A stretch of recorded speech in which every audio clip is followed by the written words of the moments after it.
Welcome to Bloomberg Markets. I'm Shonali Bassick. The stock rally appears to be losing some of its steam, but still higher on the day. We're looking at some key central bank decisions across the week and big tech earnings floating through. And before we get to that, let's take a check on the markets here. And looking at the S&P 500, rising about 0.3% higher. Big tech also on the rise before those earnings hit the tape, almost 0.7% higher. Remember, the Philadelphia Semiconductor Index also higher by about 0.6% on semiconductor, out with earnings this morning. High flying in that index today, promising results there. And the Russell 2000, that rotation trade, losing some of its steam, 0.8% lower on the day.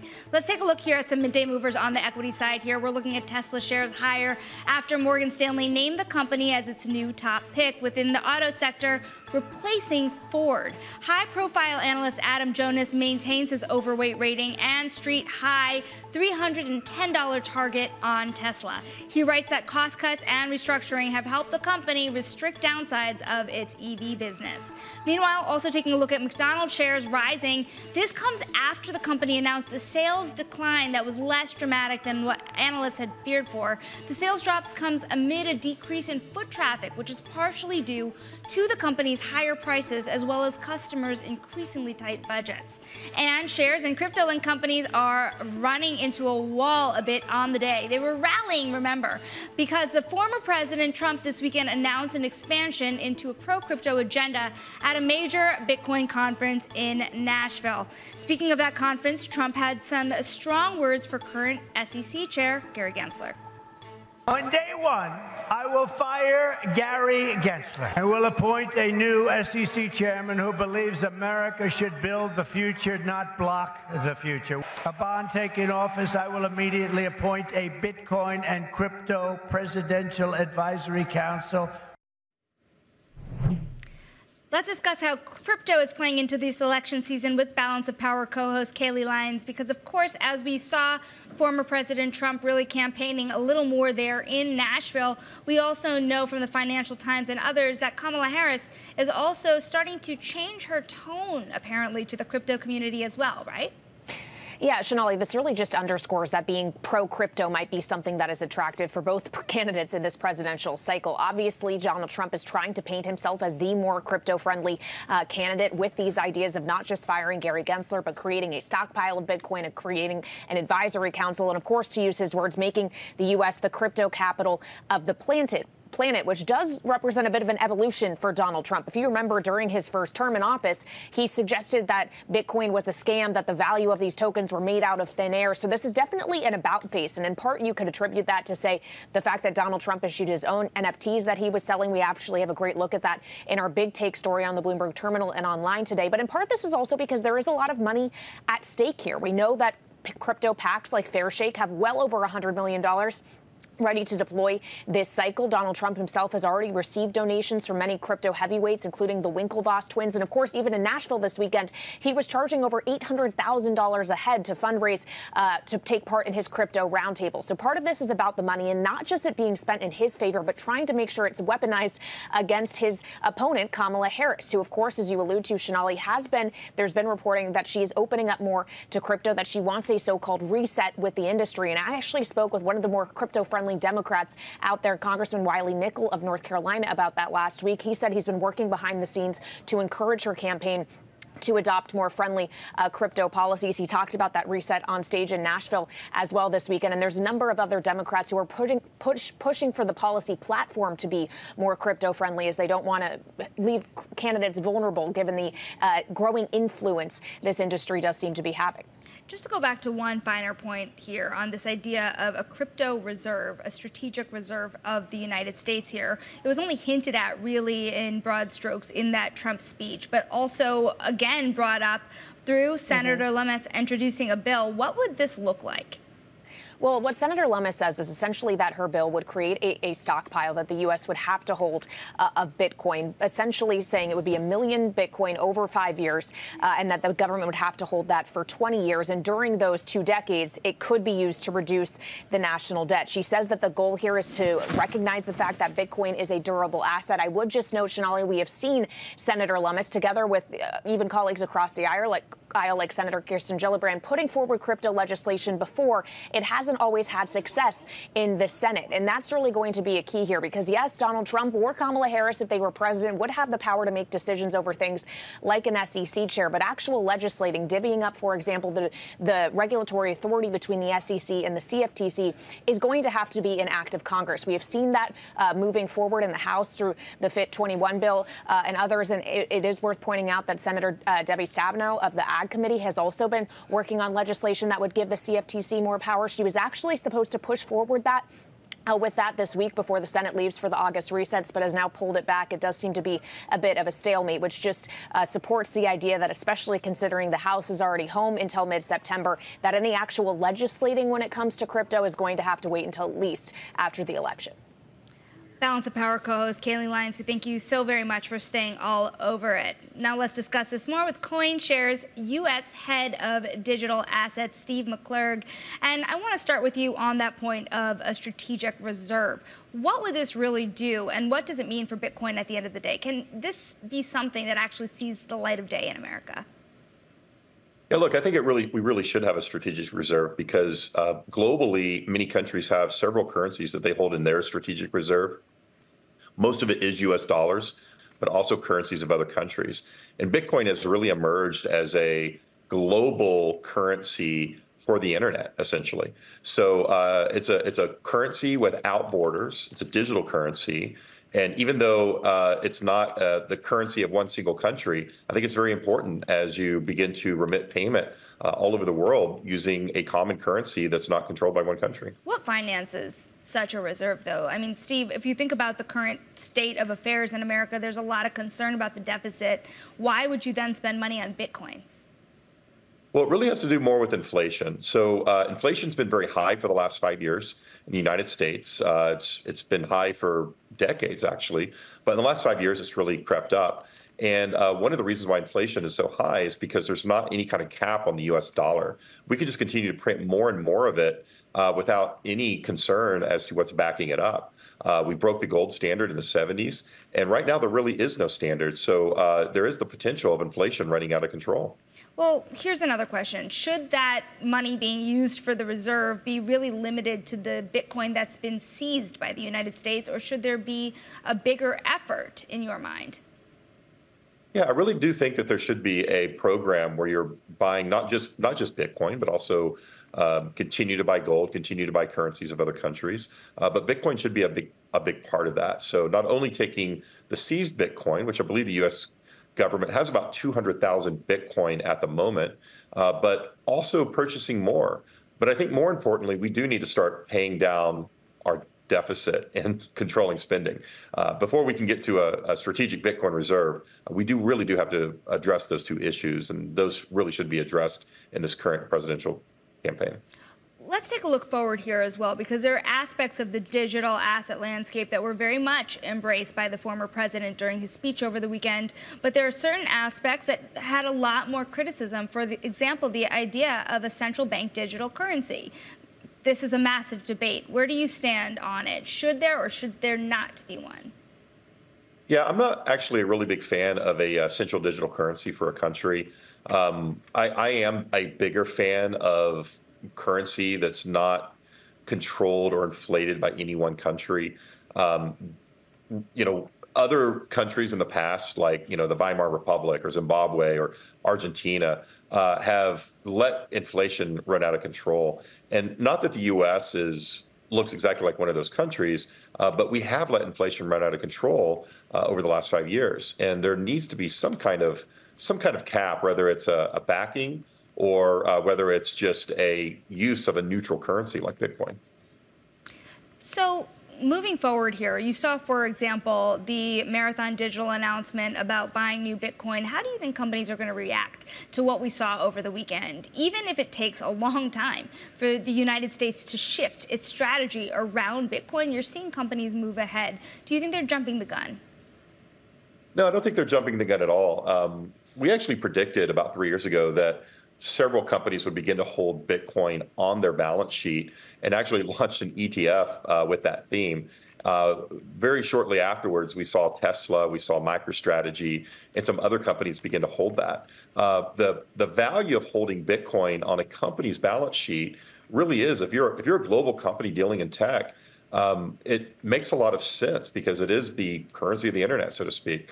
But certain companies like Marathon or Coinbase or some other companies that either have transactions or holdings in Bitcoin, it makes a lot of sense for them to actually hold a piece of that on their balance sheet as an attestation to that currency.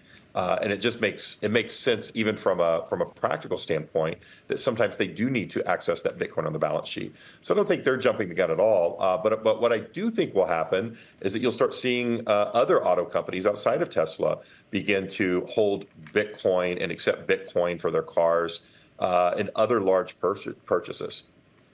Steve, we have to leave it there. That is CoinShares U.S. head of digital assets, Steve McClurg, of course, on the heels of a very long-awaited speech by former President Trump down in Nashville over the weekend.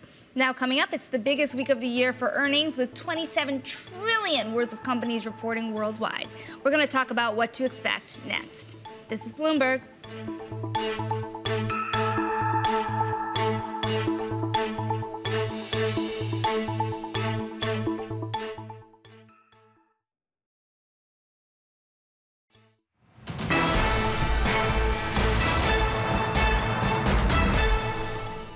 Time now for the stock of the hour. We're watching 4 of the Magnificent 7 reporting earnings this week. The companies worth some $10 trillion are under pressure as the market breadth broadens out from the world's largest tech companies. We're going to discuss this now with Dan Flax, Neuberger Berman, senior analyst. And you think about just how much money these Magnificent 7 names have brought in the last couple of years, where the valuations stand today, and how sensitive they are to earnings expectations. You saw how Alphabet reacted just last week. How do you feel about where we stand right now, and what has the most potential for upside? I think we're at a very interesting period in the technology space. You're seeing continued build out of the cloud and the artificial intelligence infrastructure. As we look ahead to earnings this week, I'm excited about what I think we'll see out of Microsoft. I think the earnings will be healthy, and Amazon as well. I think the Amazon Web Services cloud business, you'll see good growth, and that coupled with what we saw last week from Google Cloud demonstrates that really this build out of the digital infrastructure remains healthy. We'll of course get an update from Meta on digital advertising, which I think remains healthy, as we saw from Google's search business last week. So a lot to look for, but I think the longer term trends around cloud, AI, mobile remain intact and healthy. How do you think investors are recalibrating expectations around CapEx spending here? You think about what it costs to make that transition when it comes to AI and how much patience investors have to see that money create a return quickly. Do you think investors are becoming less patient? I think investors want to see growth. And so if we look at Google last week, they've indicated and they are spending aggressively on their technical infrastructure. I think that's the right strategy for them, as well as Microsoft, Amazon as well, given that their cloud businesses, in the case of Amazon, it's over $100 billion of revenue. And so they need to invest. And where there is excess capacity, Google, for example, they're investing in their search business, clearly cloud. They have other revenue drivers. Amazon has the same, as does Microsoft, to absorb it. Some of what we'll see, though, is the investor community wants to see the new revenue streams. You're seeing early signs of that, but that is going to take time. So the key is to invest on one hand and to play offense, and of course navigate the near-term cyclical headwinds. Be thoughtful on cost, but ultimately with an eye towards driving growth over the next 12 to 18 months. Curious about what you think about other parts of the capital stack here, or the technology stack rather, because we also have Intel reporting this week. What are your expectations from them, given how much we've seen the stock fall off this year already? Intel under Pat Gelsinger is undergoing a multi-year transition as they invest aggressively in the business, which is, I think, the right strategy. Parts of their business which are exposed to the enterprise, for example, have seen some softness along with other companies exposed to the enterprise. But as you see progress on inventories, ultimately you should see better demand in PCs, perhaps helped by AI over the next several months. That can help others, Intel and others, like Advanced Micro Devices as well. And so the semiconductor companies, Qualcomm is another one. We'll see their results midweek. They're a leader in mobile. The businesses are cyclical, but those companies, and I'll mention Qualcomm, which has a significant opportunity in the edge or the mobile infrastructure. Think about factories, farms. Think about all the devices, and of course the Android smartphones where they have a role to play. So I expect cyclical headwinds to remain a focus, but the companies that can execute on their product roadmaps, I think, will emerge stronger from this period. How do you play the chips and semiconductor industry at this point in time? You've just seen a major run-up in valuations. You think about the NVIDIA boom that you've seen. NVIDIA up still 130% this year. And you see part of that broadening, that market broadening story, not really just mean big tech to small cap, right? You see it mean people trying to find new ways into the AI story. How do you get into that narrative? We look at it from a variety of perspectives. You mentioned NVIDIA. We continue to like that name, and it's not just the chips. It's really the software, the millions of developers on their platform, and a vibrant ecosystem, as well as, of course, continued execution on their roadmap. But a lot of companies, we talked about the cloud companies, they're big customers of NVIDIA, but they're continuing to innovate and invest in their own chip roadmaps as well. We like companies, for example, ASML, that make the systems, lithography in this case, that are really foundational to developing the newest and next generation of chips. And so we look at it from an equipment standpoint, we look at it from an R&D and a design standpoint, and then also we look at companies, we talked again about the cloud companies that can actually harness this and drive incremental revenue streams over the next 1 to 2 years. And we think the incremental revenue streams and the opportunities in the second half of the decade will be significant as we look out. You know, you look at the geopolitical rhetoric here, as well as the tone you're getting, not just from the Republican side of the presidential elections here. Former President Trump really coming out with a tough on China, tough tariff policy being proposed, but also the Biden administration equally coming out with tough policies around China. What does this mean for any U.S. investor invested in the semiconductor and chips industry? I think if I reflect on the last two administrations, both have been aggressive in terms of the U.S. policy towards China. I would expect that to continue for the foreseeable future.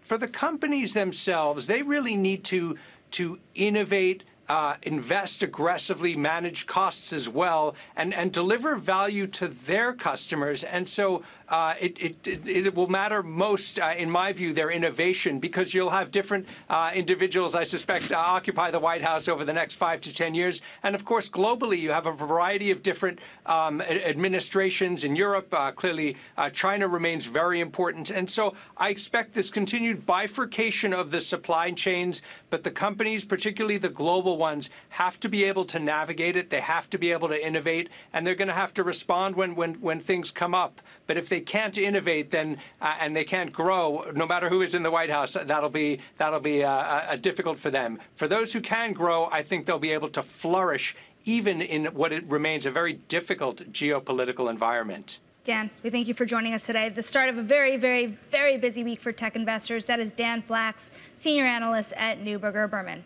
Now, coming up, we're watching shares of Enstar Group and what's said to be the second largest private equity-backed insurance deal of the year. We're going to have details on that next. This is Bloomberg.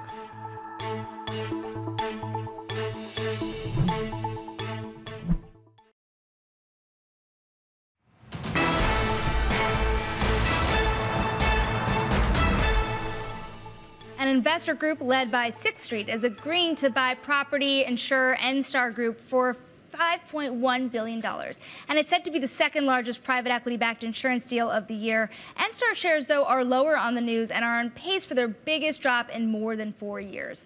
Joining us now for more on this is Matthew Monks, Bloomberg News M&A reporter. And, you look at what's going on here.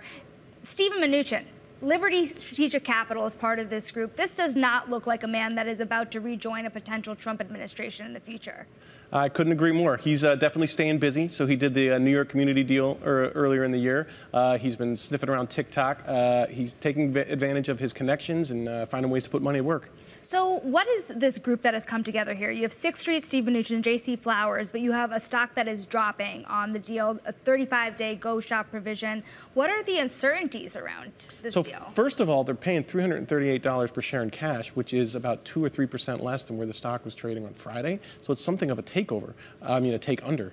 So I think investors are responding to that. Why are they taking it under? Yeah. Now, why are they doing that? If you look at the press release, there's a little bit of a hint there where the CEO says this provides a liquidity event for all of our shareholders. And if you look at the stockholders, Stone Point owns a big slug of it still. You got CPBIB. I think Stone Point has some representation there. So it looks like it's an opportunity for the private equity firms that control a big slug of the company to get out. And Stone Point, as it goes, is staying in. They're going to provide some financing as well. It's a strange one where it's like an exit of an asset as well as a takeover at the same time. That's exactly right. And Flowers knows this company. He was invested in this company years ago. So it looks like some really smart financier types see something that the rest of us don't see. They're taking it under for a nice price, and they're going to do something different with it in the private markets. Absolutely. It's super interesting deal here with the Flowers, of course, the old school financial names that we're looking at here. Bloomberg's Matthew Monks, we thank you so much for your time. Before we let you go here, also taking a check on the markets because, of course, we are also on an up day here and a merger Monday, as we've been talking about as well, and a day before earnings season here, the calm before the storm. We're looking at an S&P 500 higher by about 0.5%, and then big tech names flying even higher than that. We're looking at the rest of the markets here pretty much unchanged. We were looking at the Russell 2000, not much movement there, but on the lower side. So the rotation change hitting a wall. I'm Sonali Basak. That does it for Bloomberg Markets, and this is Bloomberg.